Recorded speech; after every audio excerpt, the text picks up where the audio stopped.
guys, this is Lindsay with Garage Gym Reviews, and today we're going to talk about the Soul F80. Now, if you've been here for a while, you know how many times I reference the Soul F63. And I mean for good reason. It's one of my favorite treadmills that I've reviewed. It's in almost like every roundup video that we do because it is such a good, affordable treadmill. So I was really excited to get into the weeds, the details, and see how the F80 held up against its cheaper version, the F63.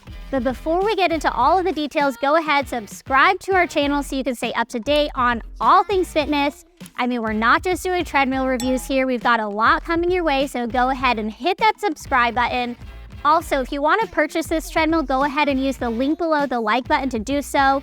It doesn't cost you anything extra to use that link, but it does give us a small commission, and we greatly appreciate when you do that. Lastly, this treadmill was sent to us by the company, but that doesn't change what we're going to say about it. We're always going to tell it to you straight, whether that's good or bad, so let's talk about it.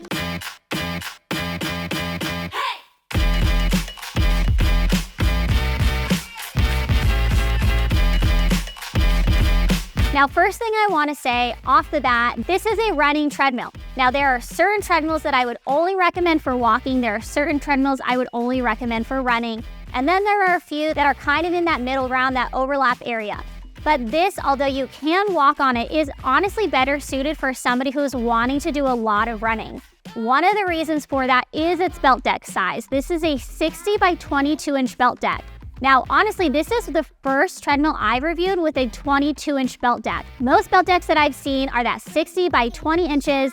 This is 22 inches, so a little bit larger. I don't know how necessary those extra 2 inches are. I mean, unless you're like somebody who runs side to side like a crazy amount, but it is a nice feature to have.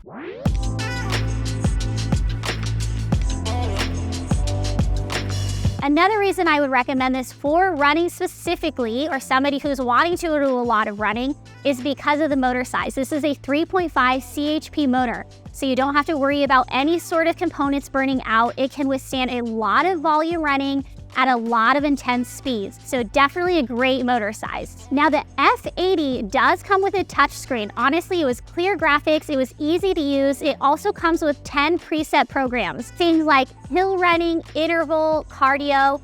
Not only does it come with programming, but you can also do tests, and there are certain tests that measure different things that you're able to use on this treadmill. Now, this is more expensive than its brother, the F63, by almost double. So the F63 costs $1,000.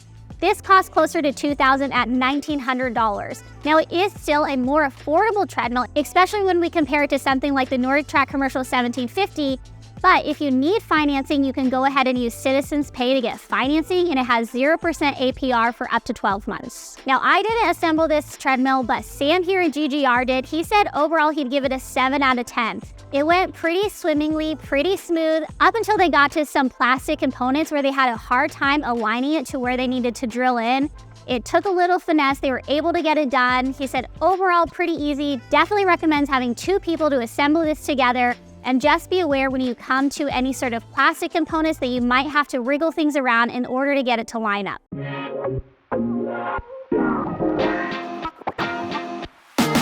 Now, compared to the Peloton Tread, this is still a lighter treadmill at 274 pounds. However, it does come with 4 wheels, making it really easy to move around.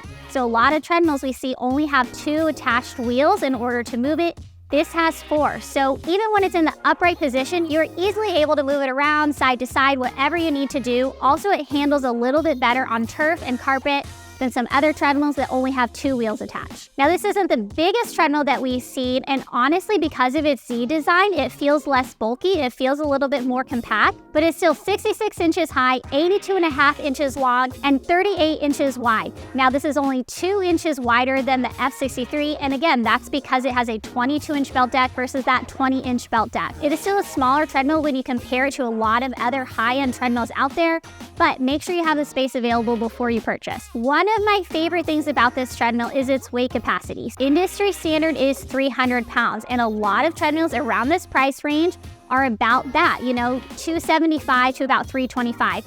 This is 375, and honestly, off the top of my head, I can't think of another motorized treadmill that has a weight capacity of 375 pounds.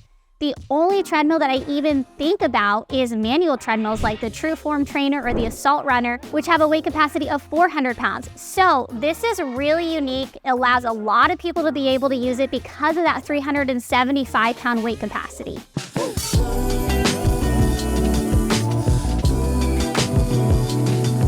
Now, Sole claims that it reduces impact to the joints by 40%. I didn't notice a huge difference. I also didn't feel like it was really jarring. So probably somewhere in the middle between a really, really cushioned deck and then a not cushioned deck.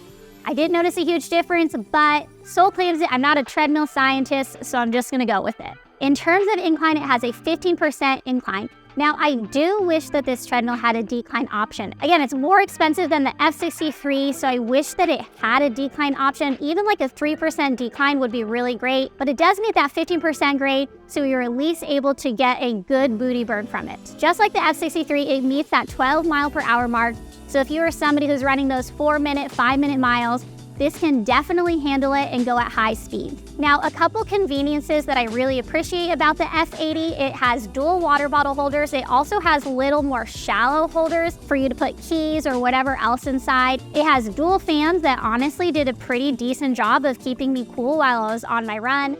Now, one of my favorite things, and it is because I am incapable of charging my phone by myself, is that it has a wireless charging station right at the front for your phone. Now, I think this is important because with the F80, it can do screen mirroring. If you're using your phone with the screen mirroring application, you are definitely gonna wanna keep your phone charged, so it's really handy to be able to have that feature. When you purchase the F80, there are 3 different delivery options available. So the first one, they're just gonna deliver it to the safest place available. I'm not really sure on the guidelines of that, but essentially it could be like the bottom of your driveway, or if you live in an apartment, like the parking lot. So definitely the cheapest option, but probably not the best.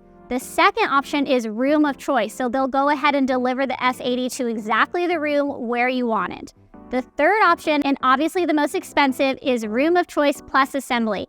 So that means they'll go ahead, deliver it to exactly the room that you want it, go ahead and assemble it, and then also take all the packaging that came along with it out so you don't have to worry about any sort of cleanup. Now, one thing that I think is really valuable and probably just a minor detail that gets overlooked is the fact that you can rotate this treadmill really easily when it's in the upright position.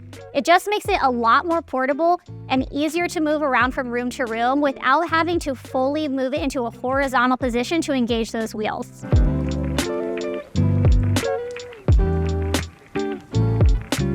Honestly, I love this treadmill. There are 2 things that I wish were different. One is the decline option. I wish that that had been made available. Second, on the crossbeam in the front, there are speed control and incline control options. I wish that those would be a little bit better, maybe some sort of clicking noise or some sort of beep to let you know that that speed or that incline has actually changed. But overall, I mean, that's such a minor detail for such a great treadmill. Let us know in the comments what you think about this treadmill. Have you tried it, and have you tried it in comparison with other treadmills around this price point? What do you think? We want to hear your thoughts. This has been Lindsay with Garage Gym Reviews, and we'll see you back here next time. Peace.